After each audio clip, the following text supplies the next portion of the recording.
So,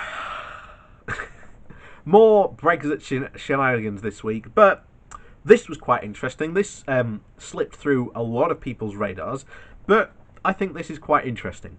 So, Brexit.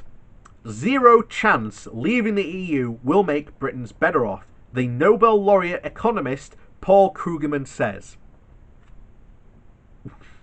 He's just a Nobel laureate for economics. What does he know? Probably a bit more than most Brexiteers. So Krugman rejects the assertions of Brexiteers that leaving the single market and the customs union will ultimately help the UK export more to the rest of the world. The Nobel Prize-winning economist Paul Krugman has said that there is zero chance Brexit will boost trade and has slapped down suggestions that leaving the European Union will make Britons better off. Speaking to The Independent at the conference in London organised by the Centre for Economic Policy Research, he rejected the assertions of Brexiteers that leaving the single market and the customs union will ultimately help the UK export more to the rest of the world. It's essentially zero chance that it'll be beneficial on the trade front, Mr. Krugman says. I don't think there has been any plausible case that Brexit is a good thing for the British economy as a whole. Mr. Krugman won the Nobel Prize in 2008 for his theoretical breakthroughs on the analysis of international trade patterns. The overwhelming majority of trade economists are in agreement that leaving the EU is likely to harm the economy. But a small group of known as economists for free trade, who received exposure coverage from the BBC and the pro-Brexit media, argue that it could boost the UK GDP by as much as 4%.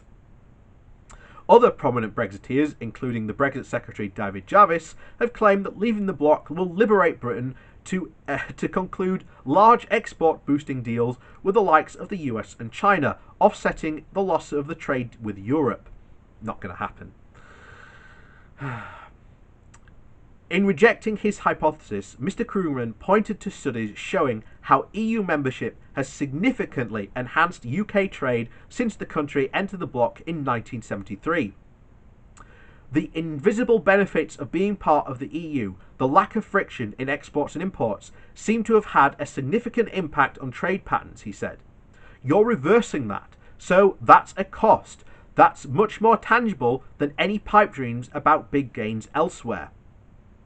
Mr. Krugman, who is currently the professor for economics at the City of University of New York, is also regularly featured at the top of the lists of the most influential contemporary economists, and says that Brexit could be in order of 2% of GDP.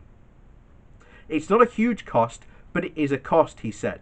A study of economics at the London School of Economics said that the estimate damage could be as great as 9.5% of GDP if the UK leaves the EU without a free trade deal. The EFT, formerly known as the Economists for Brexit, have claimed that if the UK adopted a policy of unilateral free trade, which we've been through this before, we can't because of the rules at the WTO, something that these guys apparently championing, that this is what's going to save us, but which essentially means dropping all imports tariffs, which again we've been through, which we just said cannot happen, and the economy would grow more rapidly and living standards would rise. Such a policy would create major economic turmoil, as sectors such as farming and manufacturing would face a flood of cheap imports from abroad. Moreover, major flaws in the calculations of the ETF group have been exposed. The government has said that the UK will ultimately leave the single market and the customs union, and that it wants to conclude comprehensive free trade deals with the rest of the EU after Brexit. The value of the sterling has been rising in recent weeks, but the pound remains well down on its levels against the US dollar on the night of the Brexit referendum, when it experienced the record one-day drop as currency traders bet Brexit would inflate long-term harm on the economy. A weaker pound is pretty much what you would expect. Appropriate, said Mr. Krugman. If you were going to do this, then you would want a weaker pound. So there you have it. The person who is regarded as one of the top current contemporary economists has basically said there's going to be no benefits from Brexit. It's not going to help at all. Why are you doing this? We've only been saying that since the beginning. Oh, but there you go.